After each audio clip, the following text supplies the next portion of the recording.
ਸਵਾਗਤ। ਮੈਂ ਹਰਜਿੰਦਰ ਸਿੰਘ ਰੰਧਾਵਾ, ਤੁਸੀਂ ਦੇਖ ਰਹੇ ਹੋ ਪੰਜਾਬ ਟੈਲੀਵਿਜ਼ਨ ਔਰ ਮੇਰੇ ਨਾਲ ਨੇ ਸੀਨੀਅਰ ਜਰਨਲਿਸਟ ਰਜੀਵ ਭਾਸਕਰ ਔਰ ਪ੍ਰਸਿੱਧ ਵਿਦਵਾਨ ਡਾਕਟਰ ਬਲਕਾਰ ਸਿੰਘ ਪੰਜਾਬੀ ਯੂਨੀਵਰਸਿਟੀ ਪਟਿਆਲਾ ਤੋਂ। ਦੋਨਾਂ ਨੂੰ ਜੀ ਆਇਆਂ।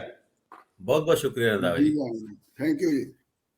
ਪੰਜਾਬ ਦੇ ਵਿੱਚ ਹਲਕੇ ਸਲਤਨਤਾਂ ਬਣ ਗਈਆਂ, ਵੱਡੀਆਂ ਹਸਤੀਆਂ ਨੇ ਆਪਣੇ ਆਪਣੇ ਹਲਕੇ ਸਟੇਟ ਦੇ ਰੂਪ 'ਚ ਵਿਕਸਿਤ ਕਰ ਲਏ, ਜਿੱਥੇ ਪਰਿੰਦਾ ਵੀ ਉਹਨਾਂ ਦੀ ਇੱਛਾ ਦੇ ਖਿਲਾਫ ਪਰ ਨਹੀਂ ਮਾਰ ਸਕਦਾ।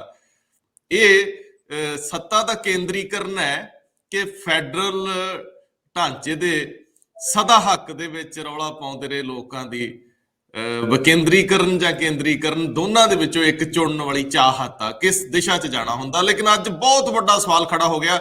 ਕਿਸੇ ਨੂੰ ਕੋਈ ਸਮਝ ਨਹੀਂ ਆ ਰਹੀ ਕਿ ਪੰਜਾਬ ਦੇ ਵੋਟਰ ਕਿਹਨੂੰ ਰਾਜਾ ਬਣਾਉਣਗੇ। ਸਾਰਿਆਂ ਲਈ ਇਹ ਬਹੁਤ ਮੁਸ਼ਕਲ ਘਾਟੀ ਆ। ਸਵਾਲ ਅਤ ਅਹਿਮ ਖੜਾ ਹੋ ਗਿਆ ਕਿ ਜੇਕਰ ਲੋਕਾਂ ਦੀ ਨਬਜ ਪਛਾਣਨ ਦੇ ਵਿੱਚ ਹੁਣ ਤੱਕ ਅਸਫਲ ਰਹੇ ਵੱਡੇ ਸਿਆਸਤਦਾਨ ਹਾਰ ਜਾਂਦੇ ਆ, ਮੈਂ ਇੱਕ ਇੱਕ ਕਰਕੇ ਕਹੂੰਗਾ ਕਿ ਸਲਤਨਤ ਸਟੇਕ ਤੇ ਹੈ ਔਰ ਵੱਡੇ ਧਨੰਤਰ ਫਸੇ ਹੋਏ ਆ, ਮੁਕਾਬਲੇ ਸਖਤ ਹੋ ਗਏ, ਲੋਕ ਮੰਨ ਨਹੀਂ ਦਿੰਦੇ। ਮੰਨ ਲਓ ਲੰਬੀ ਦੇ ਵਿੱਚ ਪ੍ਰਕਾਸ਼ ਸਿੰਘ ਬਾਦਲ ਹਾਰ ਜਾਂਦੇ ਆ, ਧੂਰੀ ਚ ਭਗਵੰਤ ਮਾਨ ਚਿੱਤ ਹੋ ਜਾਂਦੇ ਆ, ਅੰਮ੍ਰਿਤਸਰ ਪੂਰਬੀ ਚ ਨਵਜੋਤ ਸਿੰਘ ਸਿੱਧੂ ਅੱਗੇ ਨਹੀਂ ਵੱਧ ਪਾਉਂਦੇ ਔਰ ਚਰਨਜੀਤ ਸਿੰਘ ਚੰਨੀ ਦੀਆਂ ਸੀਟਾਂ ਫਸ ਜਾਂਦੀਆਂ ਨੇ।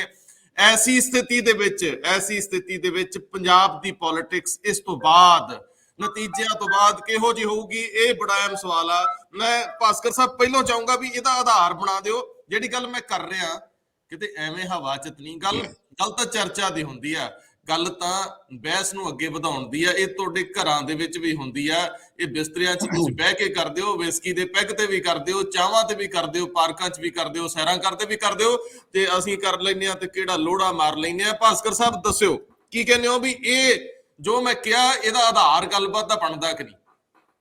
ਬਿਲਕੁਲ ਆਧਾਰ ਬਣਦਾ। ਔਰ ਜਿਸ ਤਰੀਕੇ ਨਾਲ ਤੁਸੀਂ ਗੱਲ ਦੀ ਸ਼ੁਰੂਆਤ ਕੀਤੀ ਹੈ ਔਰ ਵੱਡੇ ਚਿਹਰਿਆਂ ਦਾ ਨਾਂ ਲਿਆ, ਵਾਕਈ ਉਹ ਸਾਰੇ ਚਿਹਰਿਆਂ ਦੇ ਉੱਤੇ ਕਿਸੇ ਨਾ ਕਿਸੇ ਜਗ੍ਹਾ ਤੁਸੀਂ ਇਹ ਨਹੀਂ ਕਹਿ ਸਕਦੇ ਕਿ ਵੀ ਇਹ ਆਗੂ ਜਿੱਤ ਰਹੇ ਨੇ।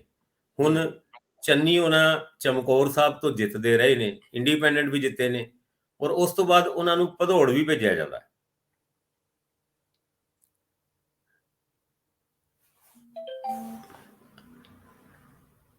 ਆਵਾਜ਼ ਨਹੀਂ ਆ ਰਹੀ। ਮੈਂ ਕਿਹਾ ਆਪਾਂ ਇਹ ਨਹੀਂ ਕਹਿ ਸਕਦੇ ਵੀ ਇਹ ਜਿੱਤ ਜਾਣਗੇ, ਮਤਲਬ ਇਹ ਇਹਨਾਂ ਲਈ ਮੁਸ਼ਕਲ ਫਸ ਗਈ ਆ। ਇਹ ਮੁਕਾਬਲੇ 'ਚ ਨੇ, ਅਸੀਂ ਕਿਸੇ ਨੂੰ ਹਾਰਿਆ ਹੋਇਆ ਨਹੀਂ ਕਹਿ ਰਹੇ, ਪਰ ਜੇ ਹਾਰ ਜਾਗੇ ਤਾਂ ਫਿਰ ਉਸ ਤੋਂ ਬਾਅਦ ਕੀ ਹੋਊਗਾ? ਇੱਥੋਂ ਗੱਲ ਤੋਰੋ ਜ਼ਰਾ। ਬਿਲਕੁਲ ਦੇਖੋ, ਚੰਨੀ ਉਹਨਾਂ ਚਮਕੌਰ ਸਾਹਿਬ ਤੋਂ ਜਿੱਤੇ ਹੋਏ ਸੀਗੇ ਪਿਛਲੀ ਵਾਰ, ਐਤਕੀ ਉਹ ਭਦੌੜ ਭੇਜੇ ਗਏ। ਭਦੌੜ ਦੇ ਵਿੱਚ ਵੀ ਉਹਨਾਂ ਦਾ ਕੜਾ ਮੁਕਾਬਲਾ, ਭਾਵੇਂ ਉਹ ਪਹਿਲੇ ਆਮ ਆਦਮੀ ਪਾਰਟੀ ਦੀ ਸੀਟ ਹੁੰਦੀ ਸੀ, ਪਿਰਮਲ ਉਹਨਾਂ ਉੱਥੋਂ ਆਮ ਆਦਮੀ ਪਾਰਟੀ ਤੋਂ ਜਿੱਤੇ ਹੋਏ ਸੀਗੇ, ਅੱਜ ਉਹ ਕਾਂਗਰਸ ਦੇ ਵਿੱਚ ਨੇ, ਪਰ ਫਿਰ ਵੀ ਜੇ ਚੰਨੀ ਉਹਨਾਂ ਨੂੰ ਉੱਥੇ ਅਪੋਜ਼ ਕਰਨ ਵਾਲਾ ਆਮ ਆਦਮੀ ਪਾਰਟੀ ਦਾ ਹੀ ਕੈਂਡੀਡੇਟ, ਉਹ ਬੜਾ ਇੱਕ ਆਪਣੇ ਆਪ ਵਿੱਚ ਬੜਾ ਕੌਨਫੀਡੈਂਟ ਜਿਹਾ ਲੱਗਦਾ ਹੈ। ਔਰ ਜ਼ਮੀਨੀ ਹਾਲਾਤ ਵੀ ਇੱਦਾਂ ਦੇ ਹੈਗੇ ਆ ਕਿ ਇਹ ਕੋਈ ਸੌਖੀ ਜਿੱਤ ਨਹੀਂ ਹੋਣੀ ਚੰਨੀ ਉਹਨਾਂ ਵਾਸਤੇ ਭਦੌੜ ਤੋਂ। ਜੇ ਆਪਾਂ ਕਹੀਏ ਕਿ ਸੇਫ ਸੀਟ ਹੈਗੀ ਹੈ, ਬਿਲਕੁਲ ਨਹੀਂ ਹੈਗੀ, ਔਰ ਉੱਥੇ ਕੜੀ ਟੱਕਰ ਹੈਗੀ ਹੈ। ਔਰ ਚਮਕੌਰ ਸਾਹਿਬ ਦੇ ਵਿੱਚ ਵੀ ਜਿਹੜੀ ਸਰਵੇ ਰਿਪੋਰਟ ਕਹਿ ਰਹੀ ਹੈ ਜਾਂ ਫਿਰ ਉਹਦੀ ਜ਼ਮੀਨੀ ਸੱਚਾਈ ਹੈਗੀ ਹੈ ਕਿ ਉਹ ਵੀ ਕੋਈ ਕੇਕ ਵਾਕ ਨਹੀਂ ਹੈਗੀ ਚੰਨੀ ਉਹਨਾਂ ਵਾਸਤੇ।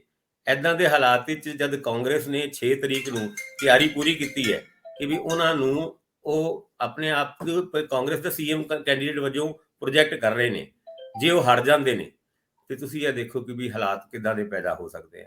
ਦੂਜੇ ਪਾਸੇ ਅਗਰ ਆਮ ਆਦਮੀ ਪਾਰਟੀ ਦੀ ਗੱਲ ਕਰੀਏ, ਭਗਵੰਤ ਮਾਨ ਉਹਨਾਂ ਨੂੰ ਬੜੀ ਦੇਰ ਤੋਂ ਬਾਅਦ ਉਹਨਾਂ ਨੇ ਬਤੌਰ ਸੀਐਮ ਪ੍ਰੋਜੈਕਟ ਤੇ ਕਰਤਾ ਆਮ ਆਦਮੀ ਪਾਰਟੀ ਨੇ, ਪਰ ਧੂਰੀ ਦੇ ਵਿੱਚ ਉਹਨਾਂ ਦੀ ਫਾਈਟ ਕੋਈ ਸੌਖੀ ਨਹੀਂ ਹੈਗੀ। ਗੋਲਡੀ ਤੇ ਗੋਲਡੀ ਦੀ ਪਤਨੀ, ਉਹਨਾਂ ਨੇ ਘਰ ਘਰ ਜਾ ਕੇ ਆਪਣੀ ਇੱਕ ਕੈਂਪੇਨ ਨੂੰ ਇਸ ਤਰੀਕੇ ਨਾਲ ਚਲਾਇਆ ਕਿ ਉਹ ਆਮ ਆਦਮੀ ਗੋਲਡੀ ਲੱਗਦਾ ਹੈ ਧੂਰੀ ਦੇ ਵਿੱਚ। ਹਾਲਾਂਕਿ ਭਗਵੰਤ ਮਾਨ ਉਹਨਾਂ ਕੌਨਫੀਡੈਂਟ ਤੇ ਹੈਗੇ ਨੇ, ਔਰ ਲੋਕ ਸਭਾ ਇਲੈਕਸ਼ਨ ਦੇ ਵਿੱਚ ਵੀ ਉੱਥੋਂ ਉਹਨਾਂ ਨੂੰ ਚੰਗੀਆਂ ਵੋਟਾਂ ਮਿਲੀ ਸੀਗੀ, ਪਰ ਗੋਲਡੀ ਉਹਨਾਂ ਨੂੰ ਵੀ ਘੱਟ ਕਰਕੇ ਨਹੀਂ ਆਕਿਆ ਜਾ ਸਕਦਾ। ਔਰ ਹਾਲਾਤ ਸੌਖੇ ਨਹੀਂ ਹੈਗੇ ਭਗਵੰਤ ਮਾਨ ਵਾਸਤੇ, ਭਾਵੇਂ ਉਹ ਬਤੌਰ ਸੀਐਮ ਪ੍ਰੋਜੈਕਟ ਕਰ ਦਿੱਤੇ ਗਏ। ਨਵਜੋਤ ਸਿੰਘ ਸਿੱਧੂ ਉਹਨਾਂ ਦਾ ਵੀ ਇਹੀ ਹਾਲ ਹੈ। ਮਜੀਠੀਆ ਉਹਨਾਂ ਨੇ ਵੀ ਪੂਰਾ ਮੁੱਛਾਂ ਨੂੰ ਤਾਹ ਦੇ ਕੇ ਉਹ ਮਜੀਠੇ ਤੋਂ ਆਪਣੀ ਵਰਦੀ ਨੂੰ ਉਤਾਰ ਕੇ ਅੰਮ੍ਰਿਤਸਰ ਈਸਟ ਦੇ ਵਿੱਚ ਪਹੁੰਚ ਗਏ ਨੇ।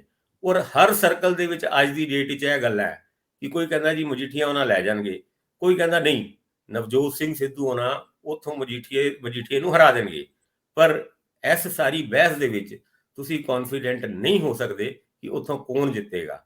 ਯਾਨੀ ਇਹ ਤਿੰਨ ਚਿਹਰਿਆਂ ਦੀ ਤੇ ਗੱਲ ਕੀਤੀ, ਔਰ ਨਾਲ ਦੇ ਨਾਲ ਜਿਹੜੀ ਭਾਜਪਾ ਦੇ ਚਿਹਰੇ ਹੈਗੇ ਨੇ ਵੱਡੇ, ਮੈਨੂੰ ਇੱਕ ਵੀ ਵੱਡੇ ਚਿਹਰੇ ਦੀ ਜਿੱਤ ਨਿਸ਼ਚਿਤ ਨਹੀਂ ਲੱਗਦੀ। ਭਾਵੇਂ ਸਾਂਪਲੇ ਉਹਨਾਂ ਦੀ ਗੱਲ ਕਰੀਏ ਜਾਂ ਅਸ਼ਵਨੀ ਸ਼ਰਮਾ ਉਹਨਾਂ ਦੀ ਗੱਲ ਕਰੀਏ, ਜਿਹੜੇ ਪਠਾਨਕੋਟ ਤੋਂ ਇਲੈਕਸ਼ਨ ਲੜ ਰਹੇ ਨੇ, ਕੀ ਉਹ ਜਿੱਤਣਗੇ? ਸਵਾਲੀਆ ਨਿਸ਼ਾਨ ਉਹਨਾਂ ਦੇ ਉੱਤੇ ਵੀ ਹੈਗਾ। ਜੀ ਜੀ ਜੀ ਜੀ ਭਾਸਕਰ ਤੋਂ ਸਭ ਤੁਸੀਂ ਠੀਕ ਕਹਿ ਰਹੇ ਹੋ। ਮੈਂ ਤੁਹਾਡੇ ਵੱਲ ਪਰਤਦਾ ਹਾਂ। ਵੱਡੇ ਚਿਹਰਿਆਂ ਦੇ ਵਿੱਚ ਮੈਂ ਇੱਕ ਚਿਹਰਾ ਛੱਡ ਗਿਆ ਸੀ, ਕਿਉਂਕਿ ਕਈ ਵਾਰੀ ਤੁਹਾਡੇ ਬ੍ਰੇਨ ਤੇ ਬੋਝ ਵੱਧ ਜਾਂਦਾ। ਕੈਪਟਨ ਅਮਰਿੰਦਰ ਸਿੰਘ ਦੀ ਸੀਟ, ਜੇ ਕੈਪਟਨ ਵੀ ਹਾਰ ਜਾਂਦੇ ਆ ਤੇ ਰਾਜਨੀਤੀ 'ਚ ਕਿੱਥੇ ਖਲੋਣਗੇ ਜਾ ਕੇ, ਇਹ ਵੀ ਸਵਾਲ ਆ। ਤੇ ਮੈਂ ਹੁਣ ਜਾਊਂਗਾ ਪ੍ਰੋਫੈਸਰ ਸਾਹਿਬ ਵੱਲ। ਪ੍ਰੋਫੈਸਰ ਸਾਹਿਬ, ਸਾਰੀ ਉਮਰ, ਮਤਲਬ ਜਿਹਨੂੰ ਤਾ ਉਮਰ ਕਹਿੰਦੇ ਆ, ਤੁਸੀਂ ਸਿਆਸਤਦਾਨਾਂ ਦੇ ਸੱਜੇ ਜਾਂ ਖੱਬੇ ਰਹੇ। ਕਦੇ ਸਲਾਹ ਦਿੰਦੇ ਆ, ਕਦੇ ਜੱਫੀ 'ਚ, ਕਦੇ ਕੋਈ ਕੰਮਕਾਜ ਯੂਨੀਵਰਸਿਟੀਆਂ ਦੇ। ਮੈਨੂੰ ਇਹ ਜ਼ਰੂਰ ਦੱਸਿਓ, ਧਾਰਮਿਕ ਰਾਜਨੀਤੀ 'ਚ ਜਹਦਰ ਟੌੜਾ ਨਾਲ ਤੁਹਾਡਾ ਬੜਾ ਨੇੜੇ ਨਿੱਠ ਕੇ ਬਹਿਣ ਦਾ ਵਾਹ ਰਿਹਾ, ਤੇ ਉਹ ਸਿਆਸਤ ਦੀ ਯੂਨੀਵਰਸਿਟੀ ਹੁੰਦੇ ਸੀ। ਉਹਨਾਂ ਯੂਨੀਵਰਸਿਟੀ ਨੂੰ ਵੀ ਬਾਦਲ ਸਾਹਿਬ ਨੇ ਡੋਮੀਨੇਟ ਕੀਤਾ ਸਦਾ। ਹੁਣ ਇਹ ਉਮਰ ਦੇ 94 ਵਰੇ ਦੇ ਵਿੱਚ ਬਾਦਲ ਸਾਹਿਬ ਲੰਬੀ 'ਚ ਫਸ ਗਏ, ਕੈਪਟਨ ਸਾਹਿਬ ਧੁਰ ਪਟਿਆਲੇ 'ਚ ਫਸ ਗਏ, ਬਿਕਰਮ ਮਜੀਠੀਆ ਨੇ ਸਿੱਧੂ ਨੂੰ ਫਸਾ ਲਿਆ। ਔਰ ਜੇਕਰ ਤੁਸੀਂ ਚੰਨੀ ਔਰ ਬਾਕੀ ਭਗਵੰਤ ਮਾਨ ਵਰਗੀਆਂ ਧਿਰਾਂ ਨੂੰ ਵੇਖਦੇ ਹੋ, ਭਗਵੰਤ ਮਾਨ ਨੂੰ ਵੇਖਦੇ ਹੋ, ਮੈਂ ਹੁਣ ਤੁਹਾਡੇ ਕੋਲੇ ਖਾਕਾ ਪੁੱਛਣਾ ਚਾਹੁੰਦਾ ਕਿ ਜੇ ਇਹ ਸਾਰੇ ਹੀ ਉਲਟ ਫੇਰ ਦਾ ਸ਼ਿਕਾਰ ਹੋ ਗਏ ਤਾਂ ਪੰਜਾਬ ਦੀ ਰਾਜਨੀਤੀ ਫਰੈਸ਼ ਚਿਹਰਿਆਂ ਨਾਲ ਅੱਗੇ ਵਧੂਗੀ? ਕੀ ਕਹਿੰਦੇ ਹੋ? ਦੇਖੋ, ਇਹ ਅਸਲ 'ਚ ਇਹ ਹੈ ਨਾ, ਸਵਾਲ ਤੇ ਇਹ ਹੈ ਵੀ ਇਹ ਰਹਿਣਾ ਹੀ ਰਹਿਣਾ ਹੈ ਕਿ ਮੁੱਦੇ ਜਿੱਤਦੇ ਨੇ ਕਿ ਚਿਹਰੇ ਜਿੱਤਦੇ ਨੇ। ਅਜੇ ਤੱਕ ਅਸੀਂ ਜਿਹੜੀ ਗੱਲ ਨੂੰ ਸਾਹਮਣੇ ਲਿਆ ਰਹੇ ਹਾਂ ਉਹ ਇਹ ਹੈ ਕਿ ਚਿਹਰੇ ਜਿਹੜੇ ਨੇ ਉਹਨਾਂ ਨੇ ਜਿੱਤਣਾ ਹੈ। ਇਸ ਇਲੈਕਸ਼ਨ 'ਚ ਉਹਨੂੰ ਬਣ ਵੀ ਇਹ ਗਿਆ ਹੈ ਕਿ ਚਿਹਰੇ ਜਿਹੜੇ ਨੇ ਉਹਨਾਂ ਨੂੰ ਪ੍ਰੋਮੀਨੈਂਸ ਮਿਲ ਗਈ ਹੈ ਮੁੱਦਿਆਂ ਦੇ ਉੱਤੇ ਦੀ। ਮੁੱਦਾ ਤਾਂ ਹੈ ਹੀ ਨਹੀਂ ਪੰਜਾਬ ਦਾ ਕੋਈ ਸਾਹਮਣੇ, ਕਿਸੇ ਦੇ ਕੋਈ ਮੁੱਦੇ ਦੀ ਗੱਲ ਹੀ ਨਹੀਂ ਕਰਦਾ। ਪੰਜਾਬ ਦੇ ਬਾਰੇ 'ਚ ਗੱਲ ਹੋ ਹੀ ਨਹੀਂ ਰਹੀ, ਪੰਜਾਬ ਦੇ ਕਲਚਰ ਦੀ ਗੱਲ ਨਹੀਂ ਹੋ ਰਹੀ, ਹੋਰ ਕਿਸੇ ਗੱਲ ਦੀ ਹੋ ਰਹੀ। ਹੁਣ ਇਸ ਹਾਲਤ 'ਚ ਮੈਂ ਕੀ ਸਮਝਦਾ? ਮੈਂ ਸਮਝਦਾ ਇਹ ਕਿ ਜਿਵੇਂ ਹੁਣ ਬਾਦਲ ਸਾਹਿਬ ਲਈ ਐਗਜ਼ਾਮਪਲ ਲੈ ਲੈਂਦੇ ਹਾਂ। ਬਾਦਲ ਸਾਹਿਬ ਦੀ ਐਗਜ਼ਾਮਪਲ ਇਹ ਹੈ ਵੀ ਉਹ ਇੰਨੀ ਕਿ ਨਿੱਕੀ ਜੀ ਸੁਵਿਧਾ ਵੀ ਨਹੀਂ ਛੱਡਣਾ ਚਾਹੁੰਦੇ, ਮਤਲਬ ਐਮਐਲਏ ਬਣਨ ਦੀ ਸੁਵਿਧਾ ਨਹੀਂ ਛੱਡਣਾ ਚਾਹੁੰਦੇ। ਹਾਲਾਂਕਿ ਐਮਐਲਏ ਜਾ ਕੇ ਅਸੈਂਬਲੀ ਕਦੇ ਅਟੈਂਡ ਨਹੀਂ ਕੀਤੀ ਉਹਨਾਂ ਨੇ। ਮਤਲਬ ਇਹ ਗੱਲ ਦੇ ਅਮਰਿੰਦਰ ਤੇ ਵੀ ਚਲੋ ਲਾਗੂ ਕਰਦੇ ਨੇ, ਹੋ ਸਕਦੀ ਹੈ। ਮੇਰਾ ਮਤਲਬ ਇਹ ਹੈ ਕਿ ਮੈਨੂੰ ਟੌੜਾ ਸਾਹਿਬ ਦਾ ਇੱਕ ਫਿਕਰਾ ਯਾਦ ਹੈ। ਲਾਸਟ ਮਤਲਬ ਉਹਨਾਂ ਦੀ ਸਵਰਗਵਾਸ ਹੋਣ ਤੋਂ ਥੋੜਾ ਚਿਰ ਪਹਿਲਾਂ ਦੀ ਮੇਰੀ ਉਹਨਾਂ ਨਾਲ ਗੱਲਬਾਤ ਹੋਈ ਤੇ ਮੈਂ ਕਿਹਾ ਵੀ ਤੁਸੀਂ ਪਾਰਲੀਮੈਂਟ ਜਿਹੜੀ ਮੰਨ ਲਈ ਹੈ, ਮਤਲਬ ਮੈਂਬਰਸ਼ਿਪ ਲੈ ਲਈ ਹੈ, ਇਹਦੇ ਨਾਲ ਕੀ ਕੱਢੋਗੇ? ਇਹਦੇ ਤੁਸੀਂ ਮਤਲਬ ਗਲਤ ਜਾਣ ਗਏ, ਸਿਗਨਲ ਬੜੇ ਗਲਤ ਜਾਣ ਗਏ। ਉਹ ਕਹਿੰਦਾ ਅਸਲ ਮੈਂ ਤੈਨੂੰ ਕੀ ਦੱਸਾਂ, ਮੇਰੀ ਸਿਹਤ ਠੀਕ ਨਹੀਂ ਰਹਿੰਦੀ ਤੇ ਮੈਨੂੰ ਸਿਹਤ ਵਾਸਤੇ ਸਹੂਲਤਾਂ ਚਾਹੀਦੀਆਂ ਨੇ। ਕਿ ਬਾਦਲ ਨੂੰ ਐਂ ਦੇਖਣਾ ਵੀ ਸਿਹਤ ਵਾਸਤੇ ਸਹੂਲਤਾਂ ਨਹੀਂ ਪਾਲ ਰਿਹਾ, ਕਿਉਂਕਿ ਇੱਕ ਮੁਫਤਖੋਰੀ ਜਿਹੜੀ ਹੈ ਇੰਨੀ ਆ ਗਈ ਹੈ ਕਿ ਬਾਦਲ ਸਾਹਿਬ ਨੇ ਉਸ ਮੁਫਤਖੋਰੀ ਦਾ ਖੜਾ ਛੱਡਿਆ ਹੀ ਨਹੀਂ। ਹੁਣ ਚਲੋ ਉਹਨਾਂ ਨੇ ਮੰਨ ਲਿਆ, ਚਾਹੀਦਾ ਤੇ ਇਹ ਸੀ ਨਾ ਕਿ ਬਾਦਲ ਸਾਹਿਬ ਆਪਣਾ ਬਦਲ ਦੇਣ ਦੇ, ਭਾਵੇਂ ਸੁਖਬੀਰ ਹੀ ਦੇਣ ਦੇ ਉੱਥੋਂ, ਤੇ ਸਾਨੂੰ ਪਤਾ ਲੱਗਦਾ ਵੀ ਬਦਲ ਆ ਰਿਹਾ ਅੱਗੇ। ਉਹ ਤੇ ਹੁਣ ਬਾਦਲ ਸਾਹਿਬ ਤੇ ਮਤਲਬ ਆਪਣੇ ਤੌਰ ਤੇ ਜੱਫਾ ਜਿਹਾ ਮਾਰਨ ਵਾਲੀ ਗੱਲ ਹੈ। ਇਹ ਜੱਫਾ ਮਾਰਨ ਵਾਲੀ ਗੱਲ ਜਿਹੜੀ ਚੱਲਦੀ ਹੈ ਇਹ ਮੈਨੂੰ ਠੀਕ ਨਹੀਂ ਲੱਗਦੀ। ਮੈਂ ਸਮਝਦਾ ਕਿ ਪੰਜਾਬ ਜਿਸ ਤਰ੍ਹਾਂ ਪੋਲੀਟੀਸ਼ੀਅਨਾਂ ਬਾਰੇ ਸੋਚ ਰਿਹਾ ਹੈ, ਉਸ ਤਰ੍ਹਾਂ ਇਹਨਾਂ ਮਹਾਰਥੀਆਂ ਨੂੰ ਸਾਰਿਆਂ ਨੂੰ ਵੀ ਹਰਾ ਸਕਦਾ ਹੈ। ਹਾਲਾਂਕਿ ਹੁਣ ਮਤਲਬ ਤੁਸੀਂ, ਮੈਂ ਪਟਿਆਲੇ ਹਾਂ, ਮੇਰੀ ਹਮਦਰਦੀ ਅਮਰਿੰਦਰ ਸਿੰਘ ਨਾਲ ਹੈ। ਅਮਰਿੰਦਰ ਸਿੰਘ ਦੇ ਖਿਲਾਫ ਕੋਈ ਬੰਦਾ ਵੀ ਨਹੀਂ ਖੜਾ ਚੱਜ ਦਾ, ਯਾਨੀ ਮਤਲਬ ਜੇ ਅਕਾਲੀਆਂ ਦਾ ਖੜਾ ਹੈ ਤੇ ਉਹ ਅਕਾਲੀ ਨਹੀਂ ਹੈ, ਜੇ ਉਹਨਾਂ ਨੇ ਆਪ ਵਾਲਿਆਂ ਨੇ ਖੜਾਇਆ ਤਾਂ ਉਹ ਆਪ ਵਾਲਾ ਨਹੀਂ ਹੈ, ਜਿਹੜਾ ਬੀਜੇਪੀ ਦਾ ਖੜਾਇਆ ਉਹ ਬੀਜੇਪੀ ਦਾ ਨਹੀਂ ਹੈ। ਹੁਣ ਮੈਨੂੰ ਇਹਦਾ ਮਤਲਬ ਇਹ ਹੈ ਕਿ ਐਵੇਂ ਲੱਗਦਾ ਹੈ ਕਿ ਜਿਵੇਂ ਅਮਰਿੰਦਰ ਦੇ ਖਿਲਾਫ ਕੋਈ ਕੈਂਡੀਡੇਟ ਹੀ ਹੈ ਨਹੀਂਗਾ। ਪਰ ਜਿਹੜੀ ਇਲੈਕਸ਼ਨ ਹੋਣੀ ਸਖਤ ਹੈ, ਮੈਂ ਆਪ ਫਿਕਰਮੰਦ ਹਾਂ ਕਿ ਅਮਰਿੰਦਰ ਸਿੰਘ ਜੇ ਇਲੈਕਸ਼ਨ ਵਿੱਚ ਆਪ ਆਣ ਕੇ ਨਾ ਬੈਠਾ ਤੇ ਉਹ ਇਲੈਕਸ਼ਨ ਹਾਰ ਵੀ ਸਕਦਾ ਹੈ ਜੀ। ਹਾਲਾਂਕਿ ਇੰਨੀ ਜ਼ਿਆਦਾ ਰਿਸਪੈਕਟ ਹੈ ਉਹਦੀ, ਕਿਉਂਕਿ ਪਟਿਆਲੇ ਦਾ ਜੋ ਦੇਖਭਾਲ, ਜੋ ਸਰਪ੍ਰਸਤੀ ਪਟਿਆਲੇ ਨੂੰ ਜੋ ਸੁਵਿਧਾ ਅਮਰਿੰਦਰ ਦੇ ਹੁੰਦਿਆਂ ਮਿਲੀ ਹੈ ਉਹ ਹੋਰ ਕਿਤੇ ਨਹੀਂ ਮਿਲੀ। ਇਹੋ ਹੀ ਹਾਲ ਮੈਨੂੰ, ਮੈਂ ਮਤਲਬ ਕਹਿ ਸਕਦਾ ਫਸਟ ਹੈਂਡ ਇਨਫੋਰਮੇਸ਼ਨ ਦੇ ਸਿਰ ਤੇ, ਮੇਰੀ ਧੂਰੀ ਕਨਸਟੀਟਿਊਂਸੀ ਦੀ ਉਹ ਮੇਰੀ ਆਪਣਾ ਏਰੀਆ ਹੈ ਤੇ ਮੈਂ ਉੱਥੇ ਸਾਰੇ ਬੰਦਿਆਂ ਨੂੰ ਪਰਸਨਲੀ ਜਾਣਦਾ। ਤੇ ਮੈਨੂੰ ਇਹ ਦੋਨੇ ਕੈਂਡੀਡੇਟ ਜਿਹੜੇ ਨੇ ਉਹ ਮੈਨੂੰ ਆਪ ਮਿਲੇ ਹੋਣ ਜਾਂ ਨਾ ਮਿਲੇ ਹੋਣ, ਪਰ ਮੈਂ ਦੋਨਾਂ ਦੀ ਕੁਝ ਨਹੀਂ ਰਿਸਪੈਕਟ ਕਰਦਾ, ਕਿਉਂਕਿ ਕੋਈ ਚਾਚਾ, ਕੋਈ ਬਾਬਾ, ਕੋਈ ਕਿਸੇ ਨਾਲ ਲੱਗਿਆ, ਕੋਈ ਕਿਸੇ ਨਾਲ ਲੱਗਿਆ ਹੋਇਆ, ਤੇ ਉੱਥੇ ਸਾਰੇ ਜਾਣੇ ਹੈਗੇ ਨੇ। ਇੱਕ ਭਾਈਚਾਰਾ ਹੈ ਇਹ ਅਸਲ ਵਿੱਚ। ਜਿੱਥੇ ਜਿੱਥੇ ਜੱਟਾਂ ਦੀ ਲੜਾਈ ਹੈ ਨਾ, ਉੱਥੇ ਤਾਂ ਫੈਸਲਾ ਕਰਨਾ ਵੈਸੇ ਹੀ ਔਖਾ ਹੋਇਆ ਪਿਆ ਵੀ ਕੀ ਪਤਾ ਕਿਹੜੇ ਵੇਲੇ ਕਿਹੜਾ ਪਾਸੇ ਕੌਣ ਹੋ ਜਾਏ। ਉੱਥੇ ਤਾਂ ਮਾਨ ਦਾ ਵੀ ਇੱਕ ਕੈਂਡੀਡੇਟ ਹੈਗਾ, ਉਹ ਵੀ ਮਤਲਬ ਹਰ ਵਾਰੀ ਮੰਗ ਜਦ ਕਰਾਉਂਦਾ ਆ ਰਿਹਾ ਬੜੀ ਦੇਰ ਤੋਂ। ਮੇਰਾ ਮਤਲਬ ਇਹ ਹੈ ਕਿ ਪਤਾ ਹੀ ਨਹੀਂ ਲੱਗਦਾ ਕੋਈ ਕਿਸੇ ਦੇ ਨਾਲ ਹੈ ਕਿ ਨਹੀਂ ਹੈ। ਚੰਨੀ ਸਾਹਿਬ ਦਾ ਸਿੱਧਾ ਜਿਹਾ ਹਿਸਾਬ ਹੈ ਵੀ ਚੰਨੀ ਸਾਹਿਬ ਨੇ ਜਿਹੜਾ ਹਾਰਨਾ ਤੇ ਕਾਂਗਰਸ ਨੇ ਹਾਰਨਾ, ਜੇ ਉਹਨੇ ਜਿੱਤਣਾ ਤੇ ਕਾਂਗਰਸ ਨੇ ਜਿੱਤਣਾ, ਪਰ ਬਾਕੀ ਕੈਂਡੀਡੇਟ ਦਾ ਇਹ ਹਾਲ ਨਹੀਂ ਹੈ। ਸਿੱਧੂ ਜੇ ਜਿੱਤੇਗਾ ਤਾਂ ਸਿੱਧੂ ਆਪ ਜਿੱਤੇਗਾ, ਕਾਂਗਰਸ ਨਹੀਂ ਜਿੱਤੇਗੀ। ਜੇ ਮਤਲਬ ਅਮਰਿੰਦਰ ਜਿੱਤੇਗਾ ਤਾਂ ਅਮਰਿੰਦਰ ਜਿੱਤੇਗਾ, ਉਹਦੀ ਪੰਜਾਬ ਕਾਂਗਰਸ ਨਹੀਂ ਜਿੱਤੇਗੀ। ਬਾਦਲ ਜਿੱਤੇਗਾ ਤਾਂ ਬਾਦਲ ਜਿੱਤੇਗਾ। ਹੁਣ ਬਾਦਲ ਦਾ ਤੇ ਹਾਲ ਇਹ ਹੋ ਗਿਆ ਕਿ ਬਾਦਲ ਦੇ ਨਾਂ ਦੇ ਇਲੈਕਸ਼ਨ ਜਿੱਤਦੇ ਰਹੇ ਨੇ, ਤੇ ਹੁਣ ਬਾਦਲ ਖੁਦ ਇਲੈਕਸ਼ਨ ਦੇ ਵਿੱਚ ਫਸਿਆ ਬੈਠਾ। ਬਾਦਲ ਨੂੰ ਚਾਹੀਦਾ ਸੀ ਕਿ ਉਹ ਸਰਪ੍ਰਸਤੀ ਕਰਦਾ, ਬਜ਼ੁਰਗੀ ਕਰਦਾ, ਤੇ ਆਪਣੀ ਬਣੀ ਹੋਈ ਸਾਰੀ ਉਮਰ ਦੀ ਇੱਜ਼ਤ ਜਿਹੜੀ ਉਹਨੂੰ ਸਟੇਕ ਦੇ ਨਾਲ ਆਉਂਦਾ। ਜੇ ਬਾਦਲ ਜਿੱਤ ਵੀ ਜਾਵੇ ਉਥੋਂ ਤੇ ਇਹਨੂੰ ਜਿੱਤ ਨੂੰ ਕਿਸੇ ਨੇ ਜਿੱਤ ਨਹੀਂ ਕਹਿਣਾ, ਪਰ ਖੁਦਾ ਨਾ ਖਾਸਤਾ ਜਿਵੇਂ ਤੁਸੀਂ ਸਵਾਲ ਪੋਜ ਕੀਤਾ, ਜੇ ਹਾਰ ਗਿਆ ਤੇ ਉਹਦੇ ਤੇ ਇਹਨੂੰ ਮੁੱਦਾ ਬਣਾ ਕੇ ਜੇ ਗੱਲ ਕੀਤੀ ਜਾਵੇ ਤੇ ਬੜੇ ਮਤਲਬ ਅਜੀਬ ਸਿੱਟੇ ਨਿਕਲਦੇ ਨੇ।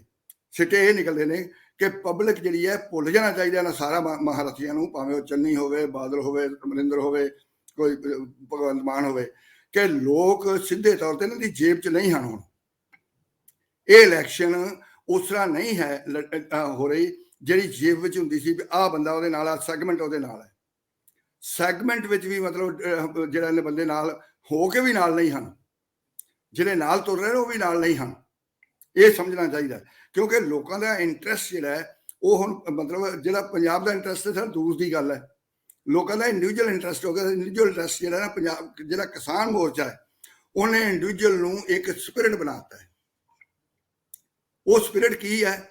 ਉਹ ਸਪਿਰਿਟ ਹੁਣ ਉੱਥੇ ਜੇ ਕਿਸਾਨ ਮੋਰਚੇ ਲਈਏ ਰੰਧਾਵਾ ਸਾਹਿਬ, ਤੇ ਉਹ ਕਾਮਰੇਡਾਂ ਵਾਲੀ ਥੋੜੋ ਸੀ, ਉਹ ਸਿੱਖਾਂ ਵਾਲੀ ਥੋੜੋ ਸੀ, ਉਹ ਪੰਜਾਬੀਆਂ ਵਾਲੀ ਥੋੜੋ ਸੀ, ਉਹਦੇ ਸਾਰੇ ਕੁਝ ਵਾਲੀ ਸੀ, ਪਰ ਉਹ ਮਤਲਬ ਇਉਂ ਸੀ ਵੀ ਉਹਦੇ 'ਚ ਹਰ ਕੋਈ ਹੈਗਾ ਤੇ ਕੋਈ ਵੀ ਨਹੀਂ ਹੈ। ਹੁਣ ਇਸ ਵੇਲੇ ਜਿਹੜਾ ਇੰਡੀਵਿਜੂਅਲ ਇੰਟਰਸਟ ਹੈ ਨਾ ਉਹ ਇੰਨਾ ਡੋਮੀਨੇਟ ਕਰ ਰਿਹਾ ਹੈ ਕਿ ਤੁਸੀਂ ਵੋਟਰ ਜਿਹੜਾ ਹੈ ਉਹ ਦੇਖੋ, ਇੱਕ ਦਿਨ ਦਾ ਬਾਦਸ਼ਾਹ ਵੋਟਰ ਹੁੰਦਾ ਸੀ, ਹੁਣ ਰੀਅਲੀ ਉਹ ਬਾਦਸ਼ਾਹ ਬਣਨਾ ਚਾਹੁੰਦਾ ਹੈ। ਇਹ ਜਿਹੜੀ ਹੋ ਰਹੀ ਹੈ, ਮੈਨੂੰ ਕਈ ਕਾਰਨਾਂ ਕਰਕੇ, ਕੋਵਿਡ ਕਰਕੇ ਵੀ ਕਈ ਗੱਲਾਂ ਜਿਹੜੀਆਂ ਨੇ ਹਿੱਟ ਜਾ ਰਹੀਆਂ ਨੇ ਮੇਰੇ ਮੁਤਾਬਕ। ਇੱਕ ਇੰਟਰਨੈਸ਼ਨਲ ਲੈਵਲ ਤੇ ਜਦੋਂ ਇਲੈਕਸ਼ਨ ਹੋ ਰਹੀਆਂ ਹੁੰਦੀਆਂ, ਵੱਡੀਆਂ ਦੇਸ਼ਾਂ ਦੀਆਂ ਹੁੰਦੀਆਂ ਨੇ, ਤੇ ਉੱਥੇ ਕੁੱਤਾਖਾਨਾ ਸਾਡੇ ਵਾਲਾ ਨਹੀਂ ਹੁੰਦਾ ਵੀ 5 ਕਰੋੜ ਰੁਪਏ ਖਰਚ ਕਰੋ ਤੇ ਸਰਪੰਚ ਜਿੱਤੋ, ਇਹ ਕੋਈ ਹੁੰਦਾ ਨਹੀਂਗਾ। ਐਤਕਾਂ ਜਿਹੜੀ ਆ ਉਹਨਾਂ ਨੇ ਮਤਲਬ ਆਹ ਪਾਬੰਦੀ ਲਾਈ ਹੈ, ਉਹਦੇ ਨਾਲ ਸੌਖੀ ਹੋ ਗਈ। ਚੰਗਾ ਭਲਾ ਮਤਲਬ 3 ਵੀਲਰ ਤੇ ਬੈਠਾ ਹੈ ਮਤਲਬ ਕੈਂਡੀਡੇਟ, ਚੰਗਾ ਭਲਾ ਉਹ ਆਪਣੇ ਸਾਈਕਲ ਤੇ ਚੱਲ ਭੱਜਿਆ ਜਾ ਰਿਹਾ, ਚੰਗਾ ਭਲਾ ਸਕੂਟਰ ਤੇ ਜਾ ਰਿਹਾ। ਹੁਣ ਜੇ ਇਸ ਤਰ੍ਹਾਂ ਪਹਿਲਾਂ ਜੇ ਪੋਲੀਟੀਸ਼ੀਅਨ ਇੱਧਰ ਨੂੰ ਆ ਜਾਣ, ਇਹਦਾ ਮਤਲਬ ਪੋਲੀਟੀਸ਼ੀਅਨ ਨੂੰ ਆਪਣੇ ਮਹਿਲ ਵਿੱਚੋਂ ਨਿਕਲ ਕੇ ਬਾਹਰ ਆਉਣਾ ਪੈ ਰਿਹਾ। ਹਰ ਪੋਲੀਟੀਸ਼ੀਅਨ ਆਪਣੇ ਮਹਿਲ 'ਚ ਮੇਰੇ ਮੁਤਾਬਕ, ਜਿਹੜਾ ਐਮਐਲਏ ਬਣਦਾ ਹੈ, ਜਿਹੜਾ ਐਮਐਲਏ ਖੜਦਾ ਹੈ, ਜਿਹੜਾ ਐਮਐਲਏ ਹਾਰਦਾ ਹੈ, ਉਹਦਾ ਇੱਕ ਆਪਣਾ ਏਰੀਆ, ਮੈਂ ਨਾਂ ਨਹੀਂ ਲੈਣਾ ਚਾਹੁੰਦਾ ਕਿਸੇ ਦੇ, ਪਰ ਉਹ ਉਸ ਏਰੀਏ ਵਿੱਚ ਉਹ ਇਉਂ ਹੀ ਡੋਮੀਨੇਟ ਕਰਦਾ ਹੈ ਜਿਵੇਂ ਉਹਦੀ ਮਤਲਬ ਬਾਦਸ਼ਾਹ ਡੋਮੀਨੇਟ ਕਰੀ, ਜ਼ਗੀਰਦਾਰੀ ਰਾਜ ਆ ਗਿਆ ਸੀ, ਡੈਮੋਕ੍ਰੇਸੀ ਖਿਸ ਗਈ ਸੀ। ਹੁਣ ਤੁਸੀਂ ਇਹ ਦੇਖੋ ਕਿ ਇਹ ਜੱਟ ਡੋਮੀਨੇਟਡ ਏਰੀਏ ਵਿੱਚ ਜ਼ਗੀਰਦਾਰੀ ਜਿਹੜੀ ਹੈਗੀ ਆ ਅਸਰਸ਼ਨ, ਉਹਨੂੰ ਰਿਸਪੌਂਸ ਬਹੁਤ ਵਧੀਆ ਮਿਲਦਾ ਹੈ, ਪਰ ਹੁਣ ਉਹਨੂੰ ਜ਼ਗੀਰਦਾਰੀ ਨੂੰ ਫਿਰ ਡੈਮੋਕ੍ਰੇਟਿਕ ਵਿੱਚ ਲਿਆਂਦਾ ਜਾ ਰਿਹਾ। ਅਮਰਿੰਦਰ ਦੀ ਜਿਹੜੀ ਬਦਲ ਕੀਤਾ ਗਿਆ ਚੰਨੀ ਨਾਲ, ਉਹਨੇ ਇੱਕ ਸੁਪਨਾ ਟੰਗ ਦਿੱਤਾ ਹੈ। ਕਾਂਗਰਸ ਕਦੇ ਵੀ ਕਾਂਗਰਸ ਦੇ ਸਿਰ ਤੇ ਕਾਂਗਰਸੀ ਨਹੀਂ ਜਿੱਤੇ ਪੰਜਾਬ 'ਚ, ਕਿਉਂਕਿ ਸੈਂਟਰ ਵਿੱਚ ਕਾਂਗਰਸ ਕੋਈ ਹੋਵੇ, ਉਹਨਾਂ ਦੀ ਲੀਡਰਸ਼ਿਪ ਹੋਵੇ। ਇੱਥੇ ਰਾਹੁਲ ਗਾਂਧੀ ਦੇ ਆਖੇ ਤੋਂ ਕਿਸੇ ਨੇ ਨਹੀਂ ਜਿੱਤਣਾ, ਭਾਵੇਂ ਉਹ ਲੁਧਿਆਣੇ ਆ ਜਾਏ ਨਾ ਆ ਜਾਏ, ਕੋਈ ਫਰਕ ਨਹੀਂ ਪੈਣਾ। ਇੱਥੇ ਲੋਕਾਂ ਨੇ ਆਪ ਹੀ ਜਿੱਤਣਾ। ਇੱਥੇ ਹੁਣ ਇਸ ਵੇਲੇ ਹਾਲਤ ਹੋ ਗਈ ਹੈ ਕਿ ਅਕਾਲੀ ਵੀ ਅਕਾਲੀਆਂ ਦੇ ਆਖੇ ਤੋਂ, ਬਾਦਲ ਦੇ ਆਖੇ ਤੋਂ ਨਹੀਂ ਜਿੱਤਣਗੇ। ਇੱਥੇ ਹੁਣ ਹਾਲ ਆਪ ਵਾਲੀ ਜਿਹੜੀ ਹੈ ਉਹ 'ਚ ਭੁਲੇਖਾ ਪਾਇਆ ਜਾ ਰਿਹਾ ਹੈ ਵੀ ਕੇਜਰੀਵਾਲ ਦੇ ਕਹੇ ਤੋਂ ਜਿੱਤਣਗੇ, ਪਰ ਮੇਰਾ ਪੱਕਾ ਵਿਸ਼ਵਾਸ ਹੈ ਕਿ ਕੇਜਰੀਵਾਲ ਦੇ ਕਹੇ ਤੋਂ ਜੇ ਜਿੱਤਣ ਵਾਲੀ ਗੱਲ ਉਹਨਾਂ ਨੇ ਨਾ ਛੱਡੀ ਤਾਂ ਕੇਜਰੀਵਾਲ ਕਰਕੇ ਹੀ ਹਾਰ ਜਾਣਗੇ, ਜਿਵੇਂ ਪਿਛਲੀ ਵਾਰ ਹਾਰੇ ਸੀ। ਬਿਲਕੁਲ ਠੀਕ ਹੈ, ਬਿਲਕੁਲ ਠੀਕ ਹੈ ਪ੍ਰੋਫੈਸਰ ਸਾਹਿਬ। ਮੈਂ ਭਾਸਕਰ ਸਾਹਿਬ ਵੱਲ ਜਾਣਾ। ਵੈਸੇ ਦਿਲਚਸਪ ਤੁਸੀਂ ਗੱਲ ਕੀਤੀ ਆ ਕਿ ਪੰਜਾਬ ਦੇ ਵਿੱਚ ਕਾਂਗਰਸ ਖਾਸ ਤੌਰ ਤੇ 1984 ਤੋਂ ਬਾਅਦ, ਜੇ ਬੇਅੰਤ ਸਿੰਘ ਵਾਲੀ ਸਰਕਾਰ ਜਿਹੜੀ ਬਹੁਤ ਥੋੜੀਆਂ ਵੋਟਾਂ ਨਾਲ ਬਣਦੀ ਆ, ਉਸ ਤੋਂ ਬਾਅਦ ਵੇਖੀਏ ਤੇ ਕੈਪਟਨ ਅਮਰਿੰਦਰ ਸਿੰਘ ਦਾ ਆਪਣਾ ਇੱਕ ਔਰਾ ਸੀ, ਇੱਕ ਸਿੱਖ ਹੋਣ ਦਾ ਜਾਂ ਉਹਨਾਂ ਦਾ ਇਹ ਪੰਜਾਬੀਅਤ ਨਾਲ ਜੁੜੇ ਹੋਣ ਦਾ। ਅਮਰਿੰਦਰ ਸਿੰਘ ਨੇ ਉਹ ਲਾਹਾ ਕਾਂਗਰਸ ਨੂੰ ਦਵਾਇਆ, ਆਪ ਵੀ ਖੱਟਿਆ ਤੇ ਉਹਨਾਂ ਨੂੰ ਵੀ ਦਵਾਇਆ। ਠੀਕ ਹੈ ਤੁਹਾਡੀ ਗੱਲ, ਇੱਥੇ ਕੁਝ ਹੋਰ ਤਰੀਕੇ ਨਾਲ ਮੈਂਡੇਟ ਆਉਂਦਾ ਹੈ, ਇੱਥੇ ਨਰਿੰਦਰ ਮੋਦੀ ਦੀ ਲਹਿਰ ਦੇ ਵਿੱਚ ਜੇਟਲੀ ਹਾਰ ਸਕਦੇ ਆ, ਕੁਝ ਵੀ ਸੰਭਵ ਹੈ। ਪਰ ਮੈਂ ਭਾਸਕਰ ਸਾਹਿਬ ਇਹ ਪੁੱਛਣਾ ਚਾਹੁੰਦਾ ਹੈ, ਸਵਾਲ ਮੁੜ ਕੇ ਉਹੀ ਆਉਂਦਾ ਹੈ ਕਿ ਜੇਕਰ ਤੁਸੀਂ ਇਸ ਰਾਜਨੀਤੀ ਨੂੰ ਇਸ ਐਂਗਲ ਤੋਂ ਵੇਖੋ ਕਿ ਇਸ ਵੇਲੇ ਦੇ ਹਾਲਾਤ ਵਿੱਚ ਅੱਗੇ ਵਧਣਾ, ਜਿਵੇਂ ਪ੍ਰੋਫੈਸਰ ਸਾਹਿਬ ਨੇ ਕਿਹਾ, ਉਹ ਕਿੰਨਾ ਕੁ ਈਜ਼ੀ ਹੈ ਲੋਕਾਂ ਲਈ, ਕਿੰਨਾ ਕੁ ਜਿਹੜੇ ਖਾਸ ਤੌਰ ਤੇ ਵੱਡੀਆਂ ਪਾਰਟੀਆਂ ਦੇ ਵੱਡੇ ਆਗੂ ਹੈ ਉਹਨਾਂ ਲਈ ਅੱਗੇ ਵਧਣਾ ਐਜ਼ ਇਟ ਇਜ਼ ਕਿੰਨਾ ਕੁ ਔਖਾ? ਕਿਉਂਕਿ ਟਰਾਲੀਆਂ ਦੇ ਵਿੱਚ ਜਿਹੜੇ ਲੋਕ ਬੈਠੇ ਸੀ ਦਿੱਲੀ ਦੇ ਬਾਰਡਰਸ ਦੇ ਉੱਤੇ, ਉਹ ਅਖਬਾਰ ਵੀ ਪੜ੍ਹਦੇ ਸੀ, ਇੱਕ ਦੂਜੇ ਦੇ ਫੋਨ ਤੇ ਟਿਕ ਹੀ ਲਾ ਕੇ ਵੀ ਸਕਰੀਨ ਤੇ ਬੈਠੇ ਸੀ। ਸੋਸ਼ਲ ਮੀਡੀਆ ਦੀ ਇਸ ਗੇਮ ਨੇ ਦਿੱਲੀ ਦੇ ਵਿੱਚ ਇਤਿਹਾਸ ਦੀਆਂ ਗੱਲਾਂ ਜਿਹੜੀਆਂ ਹੁੰਦੀਆਂ ਰਹੀਆਂ, ਬਦਲ ਦੇਣ ਦੀਆਂ ਗੱਲਾਂ ਹੁੰਦੀਆਂ ਰਹੀਆਂ, ਲੋਕ ਸ਼ਕਤੀ ਦੀਆਂ ਗੱਲਾਂ ਹੁੰਦੀਆਂ ਰਹੀਆਂ, ਲੋਕਾਂ ਦੇ ਅੱਗੇ ਹਾਕਮ ਜਿਹੜੇ ਹੱਥ ਜੋੜ ਕੇ ਖੜੇ ਹੁੰਦੇ ਰਹੇ, ਉਹ ਗੱਲਾਂ ਹੁੰਦੀਆਂ ਰਹੀਆਂ ਵੀ ਆਹ ਸਬਕ ਸਿਖਾਇਆ ਜੇ।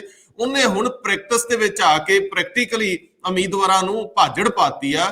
ਉਹ ਲੋਕ ਉਹੀ ਸਪਿਰਿਟ ਨਾਲ ਬੂਹਿਆਂ ਦੇ ਅੱਗੇ ਖੜਿਆ, ਸੱਥਾਂ ਦੇ ਵਿੱਚ ਖੜਿਆ ਤੇ ਉਹ ਸਵਾਲ ਪੁੱਛਦੇ ਆ, ਹਾਂ ਆ ਗਿਆ ਇਹਦੇ ਚਿੱਟੇ ਕੁੜਤੇ, ਇਹਦੀ ਵੱਡੀ ਗੱਡੀ।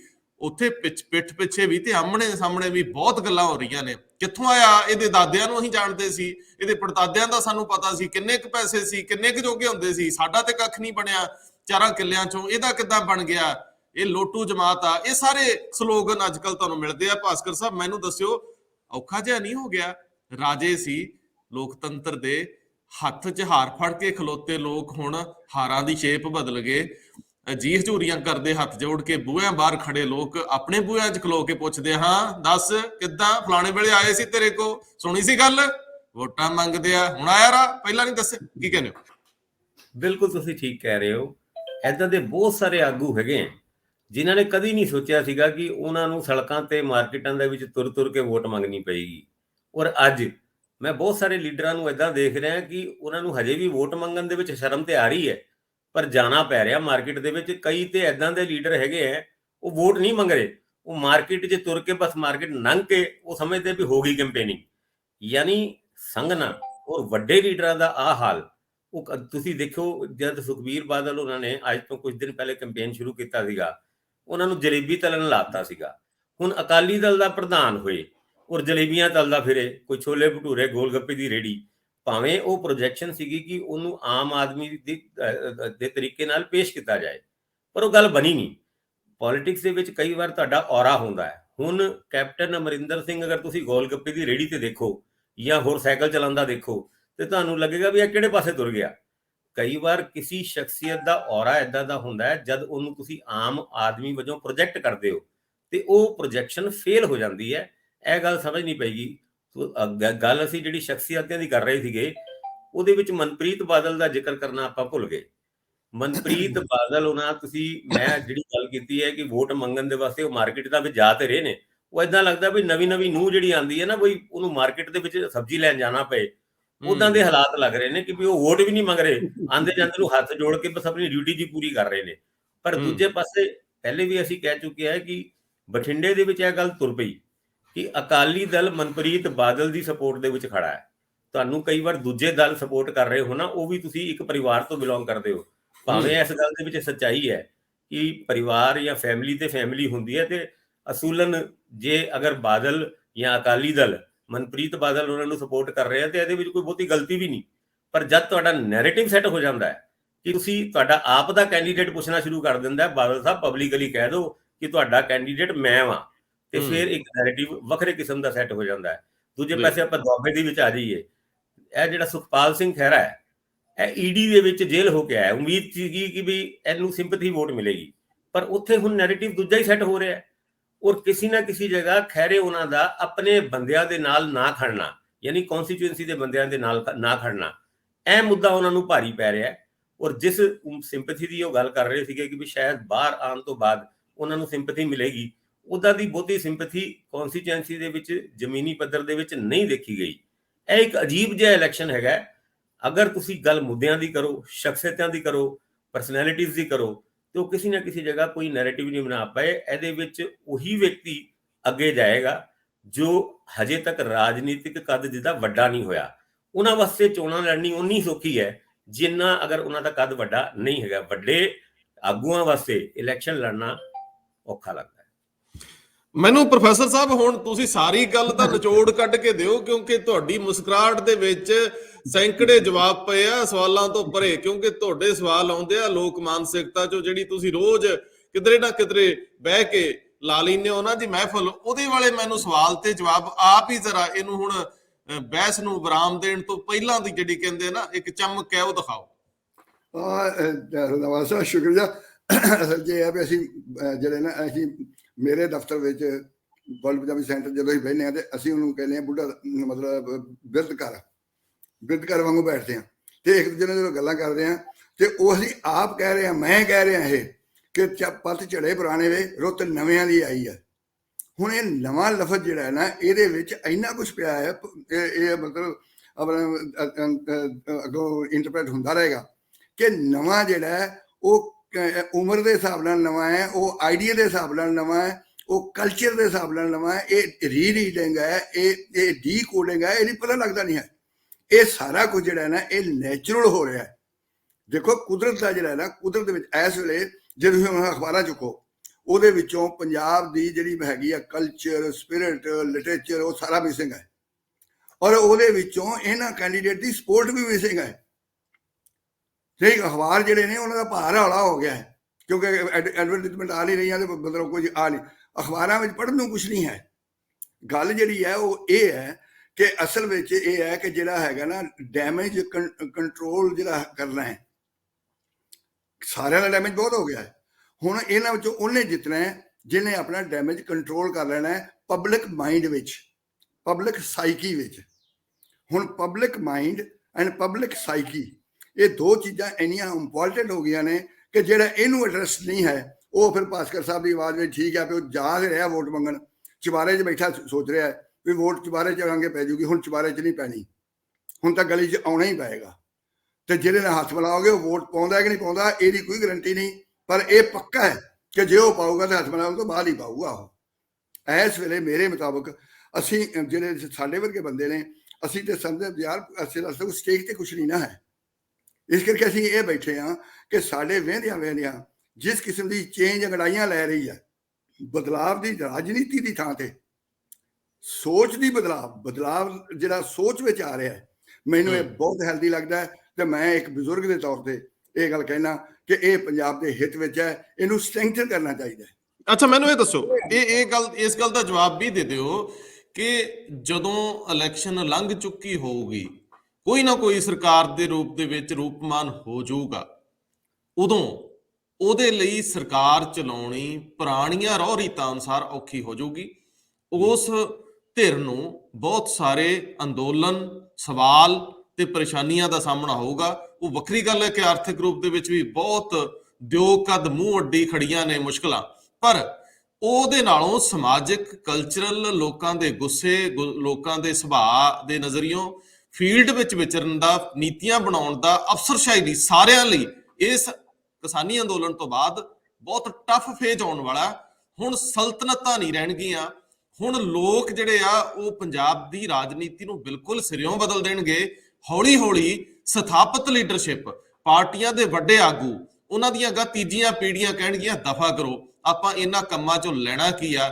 ਲੋਕ ਤੁਹਾਡੀ ਸਰਦਾਰੀ ਨੂੰ ਬਰਦਾਸ਼ਤ ਨਹੀਂ ਕਰਨਗੇ।